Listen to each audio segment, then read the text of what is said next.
कल जिला कलेक्टर ने एक बयान दिया था, जो लोग काबिज नहीं है हमने तो उन लोगों का जो है पट्टा जारी किया। तो इसको किस नज़र से देखते हो आप? उस ज़मीन पे आए हो जिस ज़मीन का पट्टा जारी हुआ। नहीं, कलेक्टर महोदय ने 27 तारीख को हमें ये कहा था कि हमने पट्टा वहीं जारी किया है जहां कोई काबिज नहीं है और जो किसान वहाँ है ही नहीं। तो उस दिन भी हमने खंडन किया था उस बात का। हमने कहा कि जो जो आपने पट्टा जारी किया है वो सारे ही किसान काबिज है, वहाँ फसल खड़ी है। कल कलेक्टर महोदय ने 3 बात बोली। पहला तो उन्होंने ये झूठ बोला कि जो जहाँ हमने काबिज नहीं है वहाँ पट्टा होने। आज जिस जगह खड़े हैं ये ज़मीन 152 नंबर खसरा है, जिनकी 3 आवंटन हुआ है। 3 में एक तो हुआ है इसका गृह रक्षा, और एक हुआ पुलिस अन्वेषण ब्यूरो, और एक 157 का हमने यातायात पुलिस का।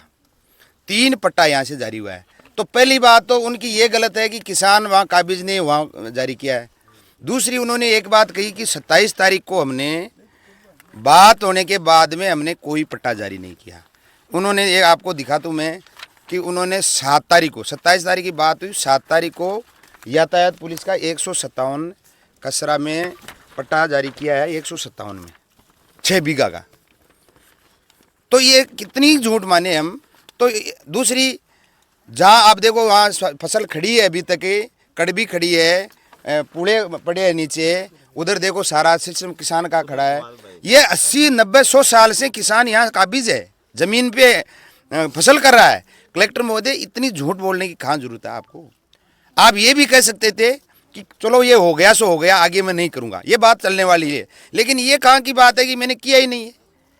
आपने साथ कह रहे हैं कि 27 तारीख के बाद में हमने वादा कर लिया, उसके बाद में ये क्यों बैठे हैं धरने पे? हमारी कोई गलती नहीं है, हम इसीलिए बैठे हैं कि 7 तारीख को आपने एक पट्टा और जारी किया 6 बीघा का, और अब आप 7 तारीख के बाद में नहीं किया, वो बात अलग है। लेकिन तीसरी बात उन्होंने ये कह रहे हैं कि इन किसानों ने कोई आकर के हमें आवेदन ही नहीं किया। आर्टिकल 14 के तहत किसी भी कलेक्टर ने किसी भी रेवेन्यू अधिकारी को ज़मीन आवंटन करने से पहले ज़मीन की लोकेशन ली जाती है कि उस पर कौन काबिज है, और काबिज है उसको एक नोटिस दिया जाता है कि आप इस ज़मीन के मालिक नहीं हो, आप किस हैसियत से काबिज हो, उसको सुना जाता है। और उसके बाद में वो कलेक्टर या एसडीएम पर डिपेंड होता है कि वो फैसला क्या करे। लेकिन आज तक आपने नोटिस नहीं दिया इनको। जो फसल बो रहे हैं 80 साल से, अभी फसल करी है, उनको नोटिस ही नहीं दिया, और आप कह रहे हैं कि हमारे पास कोई आया ही नहीं। ये जो पट्टे आवंटन किए आपने अपने चेंबर में बैठे बैठे किए, न कि किसानों को कोई नोटिस देके किए। तो आपने कानून का उल्लंघन किया है। ये तो हाईकोर्ट में हमें जो रिलीफ मिली है, इस बात की रिलीफ मिली है कि कलेक्टर ने हमें सुना ही नहीं। कलेक्टर साहब ने बोला है कि आप कोई भी जो है पीड़ित हमारे पास नहीं है, आपके पास कोई रसीद है, कोई सबूत है ऐसा जो आप पहले कलेक्टर साहब से ये रिक्वेस्ट किए कि हमारी ज़मीनें हमें लौटा? सैकड़ों कहाँ है ऐसी फाइलें में सैकड़ों आपको दिखा देंगे। आपकी जो 200-250 फाइल लगी हुई है, और ये जो ये रही ये आपत्ति ये दर्ज की हुई, और कलेक्टर साहब की ये रिसीव्ड रही, ये रिसीव्ड दी हुई है। और इसके अलावा ऐसी फाइलें मैं आपको दिखा दूंगा जो आप अचंभा करोगे। 2018 के अंदर ये कलेक्टर साहब कह रहे हैं कि जब नोटिस ये सरकार का आदेश आ गया, सरकार का आदेश 23 मार्च 2018 को आदेश आया। कलेक्टर ऑफिस से कायदा बनता है कि जब सरकार का आदेश आता है तो कलेक्टर या प्रशासन को पूरा पता है कि यहाँ शिवायचक ज़मीन है सरकारी। तो ये नोटिस जारी क्यों नहीं किया आपने? आप नोटिस जारी करते। उसके बाद में 2018 की फाइलें भी हमने लगाई हुई है। जब पुखराज जी सेन कलेक्टर आए थे, उन्होंने कहा कि ये कमेटी बना दी है, यहाँ फाइलें लगाओ, सारे के सारे किसान ले जा के फाइलें की। आज कलेक्टर महोदय कह रहे हैं कि एक भी नहीं है, तो उसका सबूत तो हम आप पूरा का पूरा आप दे देंगे फाइलों का। तो प्रेस कॉन्फ्रेंस का मतलब करनी चाहिए, और उन्होंने कहा कि मैं अब नहीं करूँगा, हम उनका स्वागत करते हैं। लेकिन उन्होंने ये झूठ बोली है ना, ये गलत बात है। ये इतने बड़े ओहदे पर बैठ के कोई व्यक्ति ये कहता है कि मेरे पास ये कि कोई आदमी आया नहीं। इतने लोग गए हैं, सारे के सारे लोग गए हैं, और सब लोगों ने रिसीव्ड लिए, बाकायदे फाइल लेकर के आ जाए। आज महापड़ाव पर चलना, हम आपको पूरी की पूरी बात दिखा देंगे। सब फाइलें पड़ी है हमारे पास में, और ये पूरी की पूरी ज़मीन, ये दोनों जो है लगभग 20 बीघा ज़मीन है। 20 बीघा ज़मीन है, 14 बीघा एक अलॉट किया है, और 7 तारीख को 6 बीघा एक अलॉट किया है। तो मैं आपके माध्यम से ये कहना चाहता हूँ कलेक्टर महोदय को, आप लोग इसको तसल्ली से देखें, और जिन किसानों की जो ज़मीन आपने जो अलॉट की है, आप कह रहे हो मैं रद्द नहीं कर सकती, आवंटन रद्द नहीं कर सकती, क्यों नहीं कर सकती? तुम नहीं करो तो कोर्ट करेगा, सरकार करेगी। लेकिन आपको पहल करनी चाहिए कि मैंने ये गलती कर दी। हो सकता है कोई आदमी अब आप देखो, उससे आगे की ज़मीन रिजर्व पुलिस के नाम की हुई है, उससे आगे सर्किट हाउस के नाम के, सब में फसल खड़ी है। इस डीडवाना के चारों ओर इतनी ज़मीन पड़ी है, वो कह रहे हैं कि ज़मीन है हमारे पास है नहीं। इतनी ज़मीन पड़ रही है कि डिपार्टमेंट के लोग हमें कह रहे हैं कि हमें उतनी दूर देने की कहाँ ज़रूरत थी। रामसाबास में जाकर के हम थाना थोड़ी खोलेंगे, वहाँ रामसाबास में जाकर के हम पुलिस इन्वेस्टिगेशन ब्यूरो का ऑफिस थोड़ी खोलेंगे, यातायात पुलिस थोड़ी खोलेंगे। अधिकारी कह रहे हैं खुद, अब वो ऑन रिकॉर्ड नहीं कह रहे हैं, वो बात अलग है। अभी बिजली के अधिकारी कह रहे हैं कि हमें कितनी दूर ले जाकर के ऑफिस की ज़मीन दे रहे हैं, हमने आवंटन के लिए मना कर दिया। तो ये सारा का सारा जो सिस्टम हो रहा है, जानबूझ के एक टारगेट विशेष जाति वर्ग विशेष को बढ़ा करके ये सरकार से वाहवाही कलेक्टर महोदय लेना चाह रहा है कि ये एक वर्ग विशेष को टारगेट बना करके सरकार से कुछ तमका ले लूँगा। ये कतई मंजूर नहीं है। एक वर्ग विशेष की ज़मीन नहीं है, सब लोगों की ज़मीन है। और ज़्यादा एक वर्ग विशेष की है तो सब समुदाय के लोग, 36 कौम के लोग साथ में है।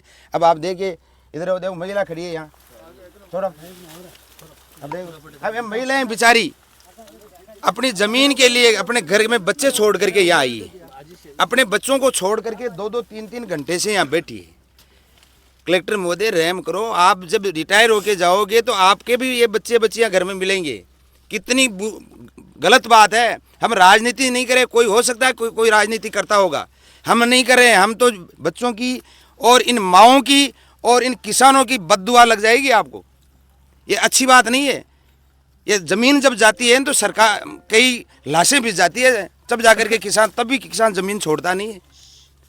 लेकिन कलेक्टर साहब का एक साफ संदेश है, ये जो काम है अब रेवेन्यू डिपार्टमेंट के अंतर्गत है, हमारे हाथ में कुछ नहीं। इसको किस तरह से देखते हो? मैं इस बात का खंडन करता हूँ कि जब कलेक्टर बैठा दिया जाता है सरकार की तरफ से, सारा काम उन्हीं का होता है। यहाँ से लेटर जारी करे कलेक्टर महोदय कि ये इतनी बीघा ज़मीन 6-7 हज़ार बीघा ज़मीन है और ये ज़मीन 2018 के आदेश के अनुसार हम आवंटन, राजस्थान में सब जगह आवंटन हुआ है, क्यों नहीं मैम 2018 के आदेश का अनुसार आवंटन कर दे, अन्यथा में दूसरा आदेश दिया जाए। एक लेटर तो यही जारी करेंगे। अभी 2018 का 23 मार्च 2018 का आदेश निरस्त नहीं हुआ है, अभी भी वो स्टैंड है, वो आदेश स्टैंड है। उस आदेश के तहत ही कर सकते हैं क्योंकि भारतीय जनता पार्टी की सरकार थी उस टाइम। लेकिन यदि वो आदेश पुराना हो गया तो लेटर तो यही जारी करेंगे यहाँ से कि क्या हम 2018, क्योंकि उसमें बाकायदा लिखा हुआ है 2009 में, 2012 में और 2018 में 3 लेटर लिखे हुए हैं। और उसमें लिखा हुआ है कि 10% आप डीएलसी का जमा लेके और इन किसानों को आप भूमि दे दो। सीधा सीधा स्पष्ट है, उसमें कुछ नहीं है। जो काबिज किसान है हम देने के लिए तैयार है 10%, आज भी देने के लिए, आज ले लीजिए। लेकिन उस लेटर का, या तो मुझे ये बताइए कि उस लेटर का आपके पास में कौन सा ऐसा लेटर आया उसके बाद में कि इनको नहीं देनी है, और दूसरा आपके पास में ऐसा लेटर कौन सा आया कि इस भूमि का आप ये थानों के लिए आवंटन कर दो, सर्किट हाउस के लिए आवंटन कर दो। वो लेटर दिखा दो हमें। यदि लेटर आपके पास आया है कि ये ज़मीन का आप आवंटन सरकारी ऑफिसों के लिए कर सकते हो तो दिखाइए। अब आप कह रहे हो कि अब नहीं करूँगी आदेश, तो पहले कौन सा आदेश आया? अब आप कह रहे हो, मेरी बात समझे नहीं आपकी, अब आप कह रहे हो कि अब मैं आदेश आए बगैर नहीं करूँगा कोई भी आदेश। तो पहले कौन सा आदेश था आपके पास में कि आपने आवंटन किया, ये बताओ। और पहले आपके पास में आदेश नहीं आया तो आप किस हैसियत से आपने कर दिया ये आवंटन? अब अगला कदम क्या होगा? उधर ना तो प्रशासन मानने को तैयार है, ना सरकार सुनने को तैयार है, तो अगला कदम क्या होगा आपका? सुन रही है, कल कलेक्टर कह रहा है, आपको सबको बुला करके कलेक्टर महोदय कह रहा है मैं बिल्कुल ही नहीं करूंगा आदेश। ये नहीं है, ये ताकत महापड़ाव की तो ताकत है, ये इस जनता की तो ताकत है। नहीं तो ये तो 27 तारीख को कह के 7 तारीख को एक आवंटन कर दिया था, अब क्यों कर रहा है? मैं तो ये कहता हूँ कि सरकार के ऊपर दबाव पड़ा है और सरकार ने इनको फटकारा है कि आपने कैसे कर दिया, तब कह रहा है। ये तो कलेक्टर महोदय खुद ही अपनी जबान से कह रहा है कि मैं सरकार नहीं कहेगी तब तक नहीं। इसका मतलब महापड़ाव और हमारी जनता की ताकत से सरकार ने दबाव में आकर के इस कलेक्टर को कहा है, और बार बार चारों ओर से दबाव है। आने वाले दिनों के अंदर ये दबाव और बढ़ेगा, जनता का संघर्ष और बढ़ेगा। हमारी महिलाएं, माताएं जिस तरह से मातृशक्ति 20 तारीख को आई, हजारों हजार की सैकड़ों की संख्या में, जिस तरह से 17 तारीख को जनता आई, तो अब अगला कूच होगा वो एक अलग तरीके का होगा। अगर सरकार का कोई प्रतिनिधि नहीं आता है तो क्या सचिवालय की तरफ आपका रुख रहेगा? हम जहाँ बैठे हैं हम वहीं बैठे रहेंगे। हम जिस कलेक्ट्रेट के सामने बैठे हैं वो मिनी राजस्थान की सरकार का मिनी सचिवालय है। हम कोई कूच नहीं करेंगे, हम यहीं कूच करेंगे, इन्हीं की छाती पर बैठे रहेंगे और यहीं सब कुछ करेंगे, क्योंकि सरकार की आँख कान सब कुछ कलेक्टर होता है और कलेक्टर के अंदर सारी रिपोर्ट। यदि वो समय पर कलेक्टर महोदय यदि समय पर रिपोर्ट नहीं दे रहा है तो जवाब इनको देना पड़ेगा, इनको इसका स्पष्टीकरण सरकार को देना पड़ेगा। कहीं कूच नहीं करेंगे, लेकिन यहाँ हम ऐसा ऐलान करेंगे आने वाले दिनों के अंदर कि सारा ठप करेंगे हम। लेकिन अभी हम धैर्य से, अब मतलब कितनी बड़ी शर्म की बात है कि इतना बड़ा अधिकारी ये कह रहे हैं कि ये क्यों बैठे हैं हमें पता ही नहीं है। अरे भाई, आपकी सरकार, मोदी जी की, भजनलाल जी की सरकार, आमजन में विश्वास, सबका विकास, सबका साथ। आप इतने 15 दिन से 80 90 साल के बुजुर्ग, महिलाएं, सारे लोग यहाँ बैठे, कभी आपने आकर के पूछा कि आपकी क्या मांग है? और आप डायरेक्ट पत्रकार वार्ता करके झूठ बोल रहे हो।